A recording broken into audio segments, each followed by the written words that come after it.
Si tu sors des clips et que personne ne les regarde, reste attentif à la suite de cette vidéo parce que je vais te montrer exactement de quelle manière multiplier par 2, par 3, par 5, par 10, peut-être même par 100 l'impact de tes vidéoclips sur YouTube.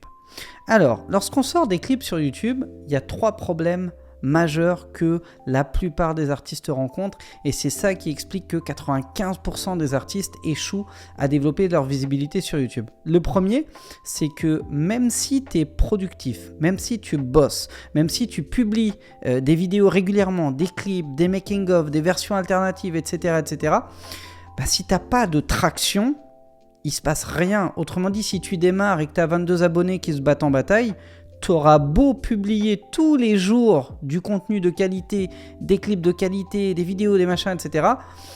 Il ne va pas se passer grand-chose pour une raison simple, c'est que le web, c'est un immense désert sans fin. Et toi, tu es à peine plus grand qu'un grain de sable. Et malheureusement, si tu n'utilises pas les bons leviers pour amener du monde sur tes clips, il ne se passera pas grand-chose. Et du coup, tu te démotive. Et c'est normal. C'est normal parce que si tu fais, je sais pas moi, un clip par semaine et qu'au bout de 12 semaines, il ne s'est rien passé, tu regardes ton porte-monnaie et tu te dis putain, je me suis dépouillé pour le faire, le temps passé, l'énergie passée et aucun résultat, ça te démotive. Le deuxième point qui fait que beaucoup d'artistes échouent, c'est que même quand tu as des clips de qualité et que tu te rends compte qu'il n'y a pas de traction, mais que tu as un peu de moyens, que tu fais de la pub, que tu vas sur Facebook, Instagram, que tu achètes des encarts publicités sur des plateformes et ainsi de suite, tu vas te rendre compte que même en dépensant beaucoup d'argent au départ, tu n'as quasiment aucun résultat. Le nombre d'abonnés que tu as, il stagne. Et surtout, à mesure que tu dépenses en pub, tu vas te rendre compte que peut-être que sur 100% de vues d'une vidéo, après avoir dépensé 1000, 2000, 3000 euros, la plupart des gens cliquent, viennent sur ton clip, mais se barrent après avoir vu peut-être 5 ou 10% de ton clip. Ils ne s'abonnent pas, ils ne likent pas, ils ne repartagent pas, ils ne mettent pas de commentaires. Bref, il n'y a pas plus d'interaction que ça. Donc en fait, à part dépenser de l'argent sur des régies pub, tu ne fais pas grand-chose et tu ne fais pas avancer ta carrière. Et à mon sens, il ne faut pas que tu te blâmes parce que c'est pas ta faute. En fait, jusque-là, si tu as fait ça, tu as bien fait les choses.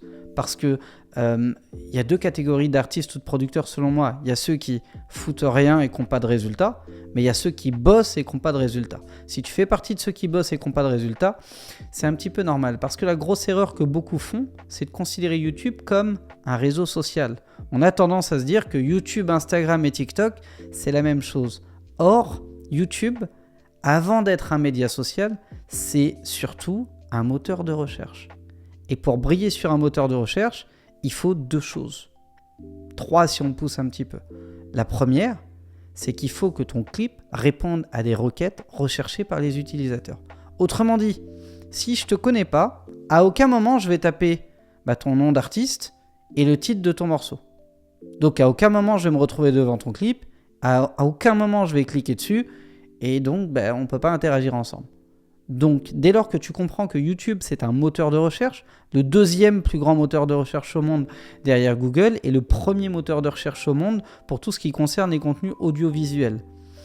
À partir de là, il faut comprendre de quelle manière travailler le référencement de ton clip.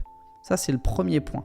L'algorithme, n'oublie surtout pas que c'est pas un humain, c'est du code, c'est une suite de 0 et de 1. C'est un programme informatique. Il ne distingue pas si c'est un clip, une vidéo d'un chat qui danse, un acteur en train de faire du stand-up ou je ne sais pas quoi.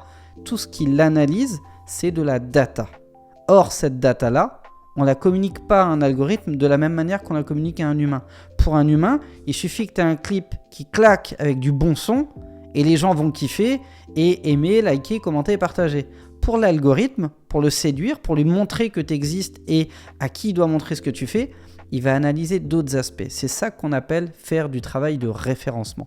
Et ça, si tu ne sais pas le faire, à aucun moment tu pourras séduire l'algorithme pour une raison simple, c'est qu'il te verra peut-être passer, mais il sera incapable d'identifier qui t'es, ce que tu fais, ce que tu proposes et à qui.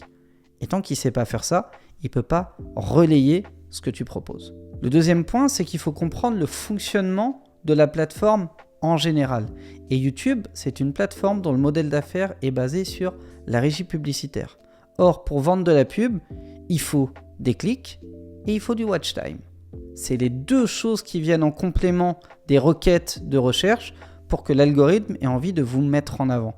Parce que clairement, quand on veut atteindre des centaines de milliers de fans, on ne peut pas compter uniquement sur la pub, on ne peut pas compter uniquement sur un média qui vous supporte ou sur un influenceur ou autre. Ça peut aider, mais ça ne déclenchera pas un impact de buzz phénoménal. Ça ne créera pas un phénomène.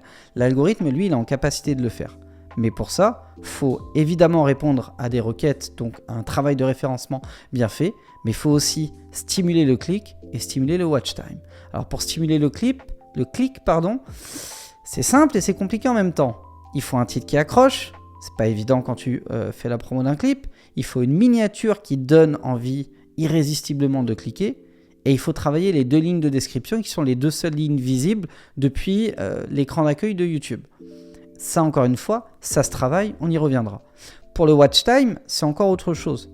Il va falloir alterner 2 choses. La première, c'est le pourcentage de vues de vos clips vidéo. Autrement dit, quand je démarre ton clip, est-ce que j'en regarde 3% et je me barre, ou est-ce que j'en regarde 70% avant de passer à autre chose ? Ça donne à l'algorithme la possibilité de noter de la véracité du contenu. Mais il faut aussi une durée d'écoute importante, parce qu'on en revient à ce que je disais juste avant, l'algorithme, il est stimulé par le fait que derrière, l'objectif numéro 1 de la plateforme, c'est de vendre de la pub. Et mettez-vous à la place de YouTube. Est-ce que c'est plus facile de glisser une pub dans une vidéo de 3 minutes ou de glisser 8 pubs dans une vidéo de 30 à 45 minutes ? Pour lui, c'est plus facile d'avoir une vidéo longue et de placer 8 pubs. Pourquoi ? Enfin, plus facile, c'est plus rentable, pardon.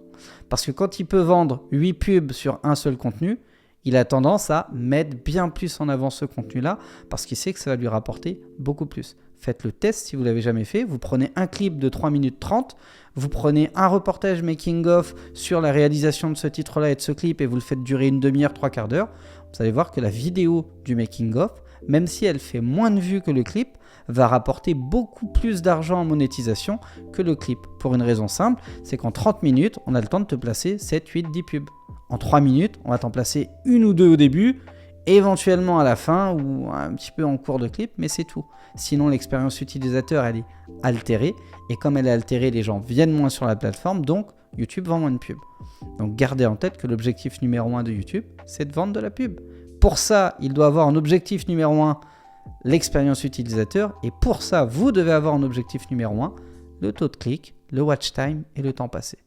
Ça veut dire que quand tu fais trop de shorts, c'est pas bon pour ta chaîne. Si tu fais trop de vidéos longues, c'est pas forcément bon non plus. Il y a une alternance de contenu, il y a une alternance de durée dans les contenus, et tout ça, il y a une recette en fait. Il y a une science exacte. Alors au départ, je comprenais pas parce que j'ai été formé sur YouTube, j'ai appris à maîtriser l'algorithme de YouTube, la manière dont fonctionne la plateforme. Le problème, c'est qu'elle bouge très très vite. Il y a 3-4 ans, par exemple, j'ai dit à tous les membres de mes formations d'aller sur les shorts YouTube parce que ça allait être le truc mis en avant massivement par YouTube. Ensuite, il y a eu la fonction Live Redirect. Et à chaque fois, je peux tester ces fonctions-là, je vois comment ça prend et je vous en parle.